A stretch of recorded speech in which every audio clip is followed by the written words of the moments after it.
अच्छा नासिर साहब, अब मेरा सवाल आपसे ये है कि दो सिनेरियोज बन सकते हैं। एक तो ये है कि जो प्रोटेस्ट करना चाहता है उसको आने दिया जाए, वो डी चौक पहुंचेगा, एक सड़क बंद हो जाएगी, उस सड़क में कोई 10-12-15 हज़ार लोग ज़्यादा से ज़्यादा अगर वो जमा हो जाएंगे और बाकी पूरा शहर खुला होगा। दूसरा मंजर ये है कि पूरा शहर बंद हो, आंसू गैस के शेल फायर किए जा रहे हों, जगह जगह लड़ाई झगड़े हो रहे हों, पूरा शहर जाम हो चुका हो। जो मेहमान हमारे आए हैं उनके लिए कौन सा मंजर ज़्यादा खौफनाक होगा सर?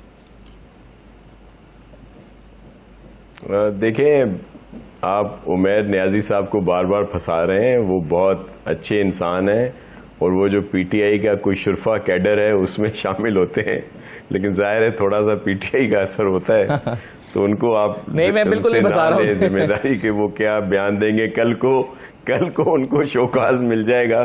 आपके इल्म में है कि यहाँ पे उन्हीं लोगों को तरक्की मिल रही है, उन्हीं लोगों को आगे लाया जा रहा है पीटीआई में जो ज्यादा से ज्यादा एग्रेसिव हों, बहुत माजरत के साथ बदतमीजी करें तो वो बहुत आगे आ जाएंगे। लेकिन चले देखें, दो इशू है सीधे सीधे।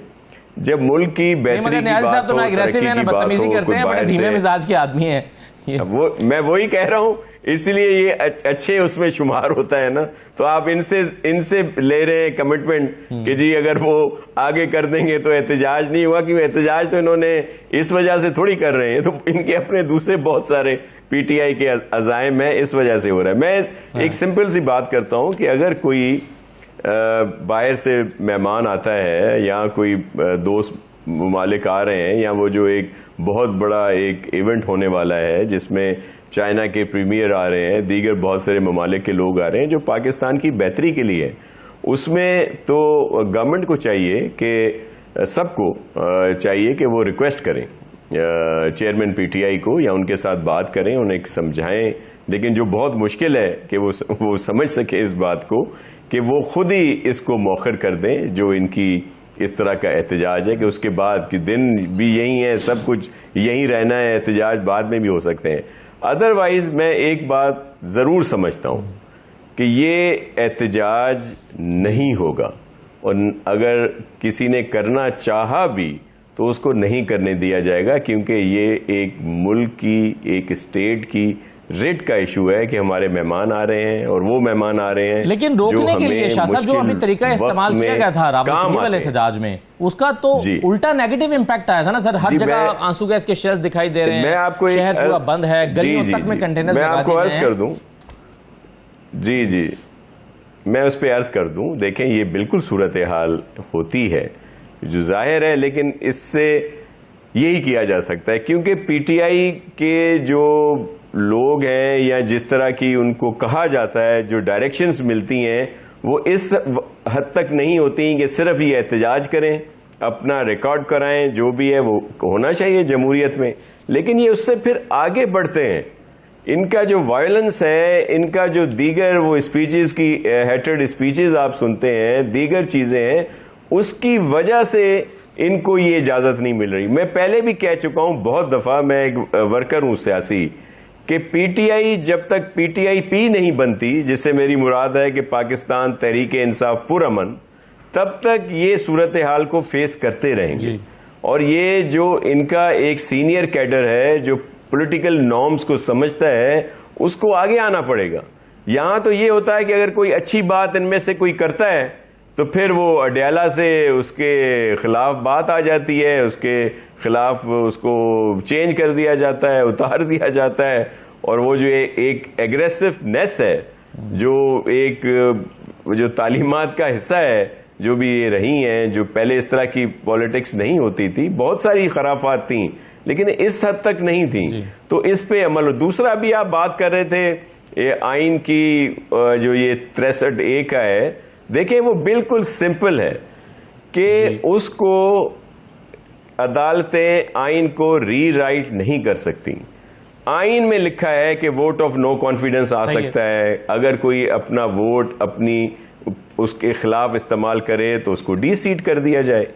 ये कहां लिखा है कि उसका वोट भी जो है वो काउंट नहीं किया जाएगा?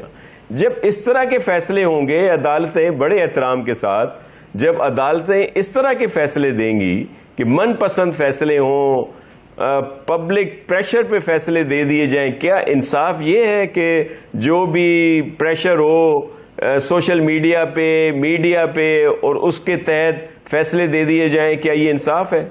जिस तरह ये रिजर्व सीट का फैसला दिया गया था कि रेट या प्रेयर थी SIC वालों की और सीटें दे दी गई PTI को, उसके बावजूद ये था कि चलें आपने दे दिया, फैसला कर लिया, आइन में लिखा है कि 3 दिन के अंदर आप ज्वाइन कर लें, उसको 3 दिन से बढ़ के 15 दिन कर दिया गया, जो आइन में कहीं नहीं लिखा 15 दिन कर दिया गया। तो इस तरह की चीजें जब होंगी तो फिर तो जाहिर है उस पर एतराजात तो कर सकते हैं ना। किया है आज मौलाना फजल रहमान ने कि उजरत क्या है। कल बिलावल साहब ने कहा था कि आईनी तरमीम 25 अक्टूबर से पहले हो जाएं तो मामला पूरा तरीके से हल हो जाएगा। ये बयान भी बिलावल साहब का पूरी तरह से समझ नहीं आया कि 25 में ऐसा क्या ट्रिकी पॉइंट है कि पहले पुरअमन हो जाएगा बाद में पुरअमन नहीं होगा, इससे क्या मुराद है और मौलाना के सवाल का क्या जवाब बनता है कि उजरत क्या है। बिस्मिल्लाहिर्रहमानिर्रहीम, अल्लाहुम्मा सल्ली अला मुहम्मद व आले मुहम्मद। देखें, चेयरमैन बिलावल भुट्टो जरदारी साहब ने जो बात की या जिस तरह वो हर बार में जा रहे हैं, बहुत सारी तफसीलात सामने रख रहे हैं, क्योंकि हम उजलत तो अब की आप बात कर रहे हैं या मेरे बहुत काबिल एहतराम है मौलाना साहब जिन्होंने ये बात की, लेकिन हमने तो ये सारी चीज़ें, इसमें से बेशतर चीज़ें मिसाक जमहूरियत में लिखी थी। हमारा जो 2024 में जो मंशूर था पाकिस्तान पीपल्स पार्टी का, उसमें ये आईनी अदालतों का जिक्र और जिस तरह तरीक़ेकार है आगे लिखा हुआ वो उसमें शामिल है। उस वक्त कौन सी उजलत थी या ये था कि जी आज के दिन ये सब कुछ हो रहा है, या उसमें 25 अक्टूबर का कोई जिक्र था? ऐसा बिल्कुल नहीं।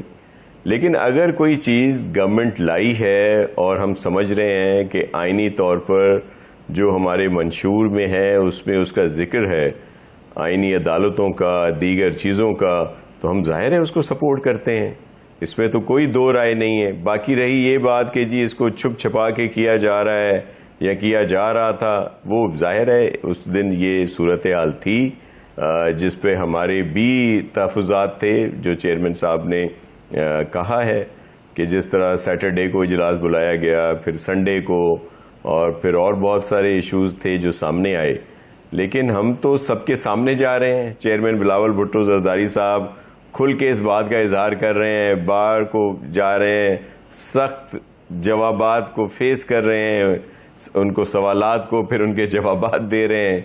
तो हम तो बिल्कुल, हमारा स्टांस क्लियर है और हम आईन की बालादस्ती सबसे ज्यादा जो है उसकी बात करते हैं। पाकिस्तान भर के दौरे कर रहे हैं, वकला से मिल रहे हैं। शाह साहब, ये बात तो सही है, लेकिन अगर कंसेंसस डेवलप करने के लिए, आपने कहा कि बहुत ताख़ीर हो गई, आपने मिसाक जमहूरियत में लिखा, फिर अब आप समझते हैं कि ऑलरेडी बहुत देर हो गई। जहां इतनी देर हो चुकी है वहां 15-20 दिन हो जाने से एक तो ये SCO गुजर जाएगी, तहरीक इंसाफ को एहतजाज उनका मौखर हो जाएगा, पुराने तरीके से हो जाएगा, मौलाना के साथ कंसेंसस डेवलप हो जाएगा, मौलाना ऑन बोर्ड आ जाएंगे, तो ये इतने सारे फायदे भी तो हैं अगर 15-20 दिन लेट हो जाता। सर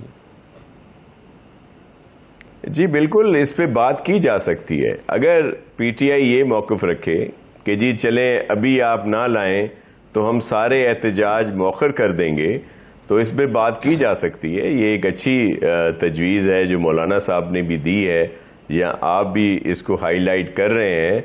लेकिन इसमें कौन जिम्मेदारी लेगा PTI की कि वो इस फैसले के बाद कि जी चलें इस तरमीम को आगे कर दिया जाता है, हम कोई एहतजाज नहीं करेंगे। PTI का जो तर्ज सियासत रहा है वो सबके सामने रहा है। एक तो बड़ी माजरत के साथ, जाहिर है न्याजी साहब यहाँ बैठे हैं, मैं वैसे बड़ा एहतराम करता हूँ इनका, लेकिन झूठ की सियासत रही है, और झूठ इतने तवातर से बोले PTI वाले कि वो सच का गुमा हो, प्रेशराइज करें।